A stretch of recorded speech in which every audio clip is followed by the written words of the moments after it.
ভারতের দিল্লি থেকে মাসখানেক আগে বাংলাদেশের আবহাওয়া দফতরকে আমন্ত্রণ পাঠানো হয়েছিল। অনুষ্ঠানটি ভারতের মৌসুম ভবনের ১৫০ বছর পূর্তি উপলক্ষে আয়োজিত অবিভক্ত ভারত শীর্ষক আলোচনা সভার অংশ। তবে বাংলাদেশ এই আমন্ত্রণ প্রত্যাখ্যান করেছে।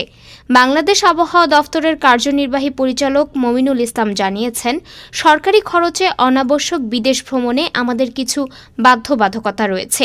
তবে এই বক্তব্যের পেছনে আরও গুরুত্বপূর্ণ কারণ রয়েছে। ভারত এই আয়োজনের মাধ্যমে দক্ষিণ এশিয়ার দেশগুলোর মধ্যে প্রচারণা কার্যক্রমের মাধ্যমে নিজেদের সহযোগী দেশ হিসেবে গড়ে তোলার চেষ্টা করছে। তবে বাস্তবে ভারতের নীতিতে দ্বিমুখিতা রয়েছে। ফারাক্কা বাঁধের পানি নিয়ন্ত্রণ, তিস্তা চুক্তি বা গঙ্গার পানি বণ্টন চুক্তি সব ক্ষেত্রেই ভারতের আচরণ ছিল একতরফা ও স্বার্থপর। এই প্রেক্ষাপটে ভারতের আবহাওয়া দফতরের ১৫০ বছর পূর্তি অনুষ্ঠানে অংশগ্রহণের আমন্ত্রণ অনেকেই উদ্দেশ্যপ্রণোদিত মনে করছেন। এটি ভারতের আগ্রাসী নীতিকে ঢেকে রাখার প্রচেষ্টা মাত্র। বাংলাদেশের আবহাওয়া দফতর এই আমন্ত্রণ প্রত্যাখ্যান করে সঠিক সিদ্ধান্ত নিয়েছে। বাংলাদেশের এই সিদ্ধান্ত শুধুমাত্র অর্থনৈতিক নয়, বরং একটি নৈতিক এবং কূটনৈতিক বার্তা। ডেস্ক রিপোর্ট, আজ বার্তা, ঢাকা।